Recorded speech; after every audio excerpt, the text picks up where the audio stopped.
Now, I know it's a little early to be talking about Thanksgiving. Halloween was yesterday, when this video comes out. If you're seeing this, yeah.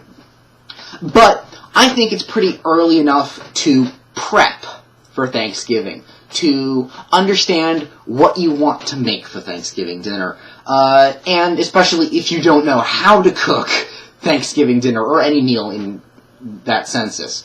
And I have a show that will teach you just that. How to cook, how to do anything with food, with anything. I love this show, and it's a cooking show. How would that be possible? It is, because this show is so good. It's, you know what? It's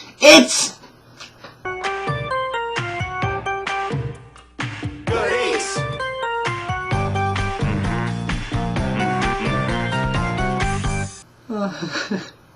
I want to do that for so long. I really have. Good Eats was produced and made by Alton Brown and his wife, to be a good, geeky, informative cooking show.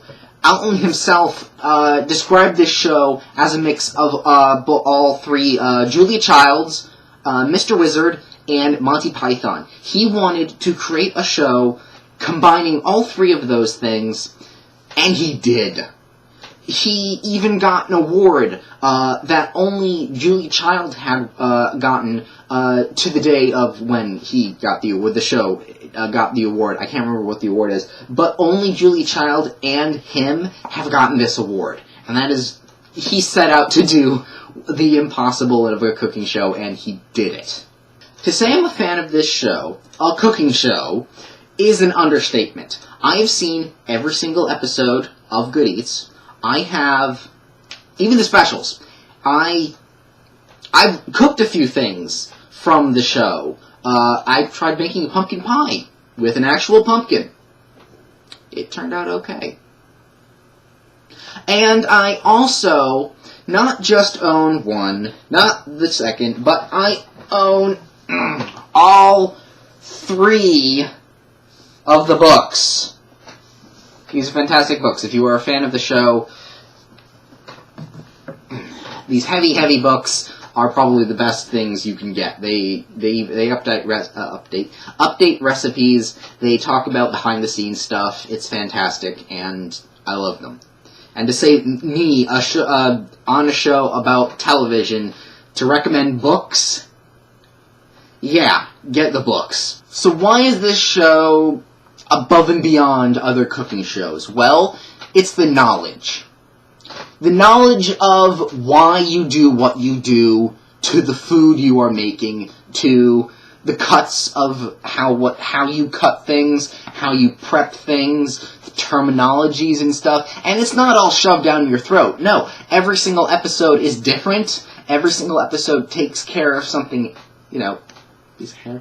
Everything takes care of one certain thing. You can learn about corn one episode and the proper ways to make corn or prep corn. It's very actually kind of cool. And then you can have another episode to make pad thai. I love pad thai, and now I can make it myself, and it's really easy to do. Also, squid. That one not so much. Oh, I mean, it's easy to do. No, but not really. Eat it. I mean, calamari's good. I mean, I had it once. It's a little chewy, but it's good. Still good. In a regular cooking show, you have the chef, the well-renowned, very popular chef, making food. They tell you what's in the food, how much to do, what to do, and they tell you about themselves in a funny haha story, or, memorable moment. But do you really get all that much information from it? Comparatively, no. You don't. You only know what you're making and how you make it.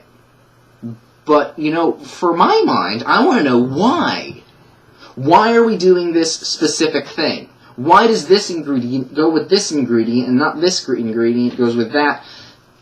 you want to know a little bit more about it. You want to know why they're cutting this certain way, or they're putting the temperature of the oven this high or this low for this long. Good Eats informs you to a T. It tells you what knives to use in what kind of prep, how to cut things, what the proper terminology for cutting certain things is. It's not just about knives here. Talk about something else. Cleaning, cleanliness, prep, performance of what you're supposed to be doing, how you do it, why you do it.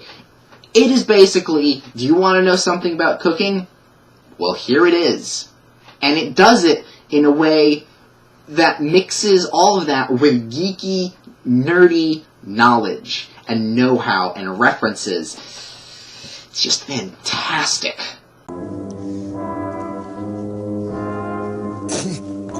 Yeah, I'll wash it down with this. I am sorry, it's just... The worst boy in London, I know. I try, sir, but my skills are lacking. Exactly what kind of meat is that? You know, I don't remember, but it was fresh at the time, I assure you. Adding on to the fact that this show had a budget of near to nothing. Now, saying that, it's not uncommon for a TV show to have a low budget. It starts off with shows that aren't sure that they're going to get off the ground and, be good. But when it does, the budget goes higher and, things get better. But comparatively, a cooking show gets a really, really low budget. So the prop master in this is a fantastic person. Who would think making yeast a sock puppet would be working? They are real pigs. And once their little feeding frenzy is over, that's right, yeast belch makes bread rise. It does. It adds hilarity to the show. And they didn't need to, but they did anyway. And it works so well. They also did it for bacteria, too. They got little sock puppets and stuff. I actually, in one of the books, I think it's the second book, they give you a kit to make your own sock puppet yeast. Go raise that dough! Go get him! Go get him! What magnificent valor. I probably should have made that for this episode of Channel Surfing. I probably should have. But they also got people on staff to play characters. That is probably the most fantastic thing about the show. That the entire crew, the cast and crew, directors, everyone that was in the show, even the lighting guy. The lighting guy was probably in the show somewhere. Even Elton's kid, his little girl, was in the show more than once. Even some other people that weren't in the crew. I think his chiropractor was W. I believe it was. I believe she was. And that's fantastic. They got people that loved the show to be characters in the show. And that made the show even better. Elton Brown is a geek. And that's just perfect. This is a geeky show. The niche thing about this show is the fact that it has so many movie references, TV references, some comics strewn in about. There's so much nerd in this show. And it kind of goes over some people's heads, because if they're just interested in the cooking aspect and they're not, nerdy like us, some of the jokes will go over their heads. But because we're nerds and we want to learn how to cook, this show is probably the perfect show to watch. What do ducks do? Quack? Besides that. Tastes gamey. Well, if you go out and shoot one out of the... Fly? Fly. Very good. That's why ducks have a very high percentage of slow twitch, dark musculature, which is not to say that they taste like dark meat. Okay, what else do they do? Float. Float.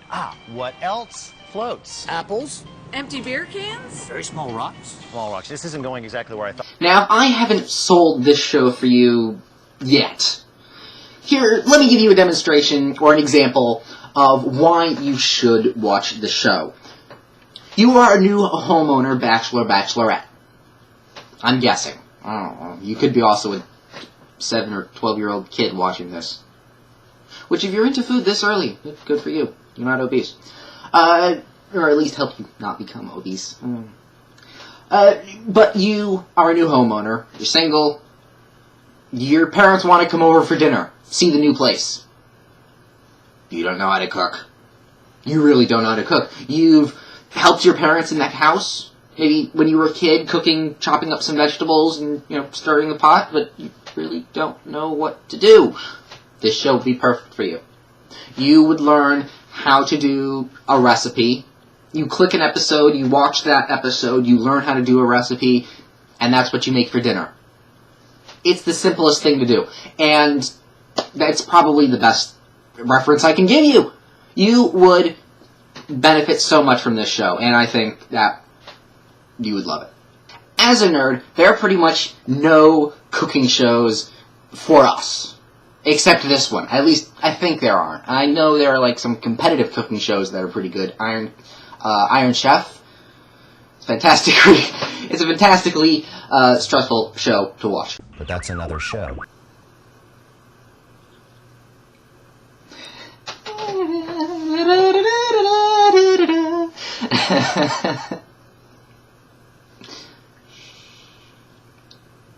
If you enjoyed this, go watch Good Eats. I recommend it fully. I think this is probably one of my top 10 television shows ever in my lifetime. And I'm still growing and watching more television, but I think this will probably stay up there in the top 5, if that's the case. So, watch the show. It is fantastic. Next week is the season finale of Channel Surfing. If you like the show, I'm glad you do, but I can't do this for, ever. This is actually very time-consuming on my part, and I want to do some other things, but I'll talk about that next week. But for next week's season finale, I think I'm going to tell you my favorite television shows that I've watched since day one and still love, and I will recommend it to anybody. I mean, anybody.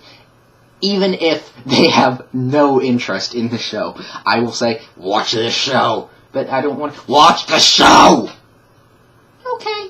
Hint. Both shows are original television shows on the Sci-Fi Network. If you know the Sci-Fi Network, you probably... There are only a few handfuls at the moment of shows that are on. So you might already know. But if you don't, tune in next week. So, from me... to you, continue channel surfing and learn how to cook for Thanksgiving or your family, because they'll really, really appreciate it, especially if you want to get married. Men and women alike. If you know how to cook, you will get a spouse. At least I hope so. I'm so lonely.